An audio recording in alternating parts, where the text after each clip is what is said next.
Yaan Waaqayyoo isiniif haa ta'u akkam jirtu? Egaa akkuma isin beektan namni Waaqayyoo raajii Masarat karaa garaa garaa ergaa garaa garaa dubbachaa turani. Keessumatti bara kana fulbaana irratti kadhannaa gaaraa irra yeroo turanitti Waaqayyo biraa ergaa gurguddaa baay'ee fidanii dhufaa turani jechuudha. Egaa wanta isaan dubbatan tokko tokkoon ta'aa ture. Akkuma yeroo darbe isiniif beeksifne namni nagaan yeroo inni itti bineensaan nyaatamuu fi wanta gurratti dhaga'uun namatti ulfaatu baay'ee dhaga'aa turre jechuudha. Egaa ergaa isaan dubbatan osoo lafa hin bu'iin baay'eensaa raawwachaa jira jechuudha. Egaa ammas waa malee isin biran dhufne mucaan asii gaditti argitan kun godina Iluu Abbaaboor aanaa Doraanii ganda Diiduu bakka addaa buufata fayyaa Diiduu Doraanii jedhamee beekamutti egaa gaafa guyyaa 24/2/2018 galgala keessaa naannoo sa'aatii 1:00 ta'utti mucaa daa'imaa deessee erga nagaan deessee booddee gara manaatti fudhattee galaa osoo jirtuu darbattee bishaan keessa buustee daa'imni kun lubbuunsaa akka darbu gootee jirti jechuudha. Dhugaa dubbachuuf kun dubbachuunsaa nama saalfachiisa. Sababiin isaa haadha jechuun wanta salphaa miti. Haadha jechuun ji'a 9 guutuu garaatti baattee miixattee deessee tarkaanfii akkasii fudhatte jechuun namatti ulfaata.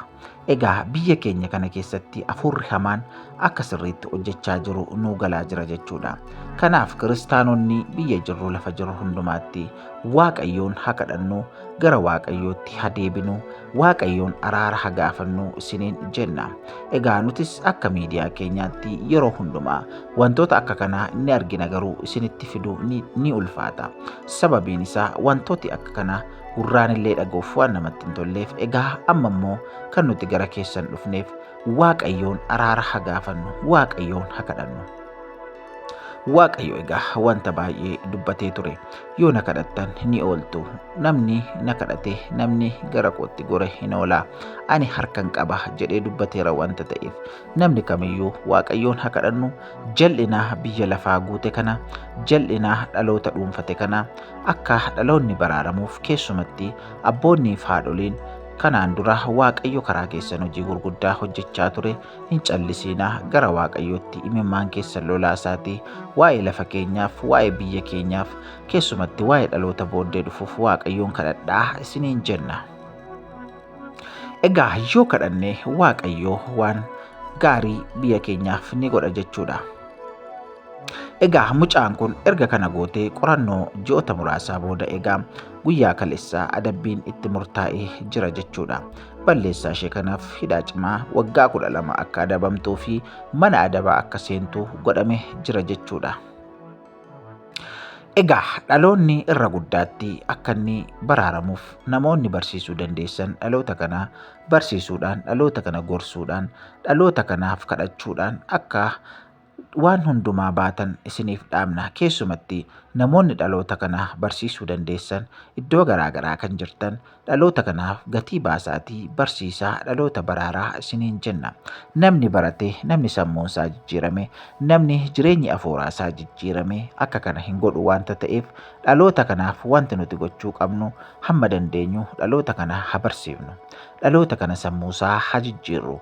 Dhaloonni kun sammuunsaa akka kanatti itti fufnaan gaarii miti wanta ta'eef dhaloota booddee dhufuuf miidhaadha wanta ta'eef Waaqayyoon kadhachaa fi waan barsiisuu qabnu immoo barsiisnee kana booddee sammuun dhaloota kanaa akka jijjiiramu haa goonu isiniin jenna. Egaa kuni miidiyaa keessanii Gonfoo miidiyaadha. Gonfoo miidiyaan egaa wantoota garaa garaa bira qaqqabee isiniif qoraqqoree kan isin biraan ga'udha jechuudha. Waan dhaloota barsiisuu, waan dhaloota gara isa caalutti dabarsuu, waan dhaloota sheeppi godhuu fi waan dhaloota kanaa jajjabeessuu kan isin biraan geenyudha jechuudha. Egaa miidiyaan kun akka guddatuuf, akka gara waan gaariitti siquuf immoo subscribe gochuun ga'ee keessanidha jechuudha. Egaa akkuma nu tumsaa jirtan, akkuma nu bira dhaabbachaa jirtan, ammallee tumsi keessan nu barbaachisa. Ammallee gargaarsi keessan nu barbaachisa. Nu tumsaa isiniin jenna. Eebbifamaa. Waaqayyoo lafa isin jirtan, biyya isin jirtan hundumaatti isin haa eebbisu. Waan kan keessan ta'e wanta isin hojjettan hundumtuu isiniif haa eebbifamu. Eebbifamaa, galatoomaa isiniin jenna.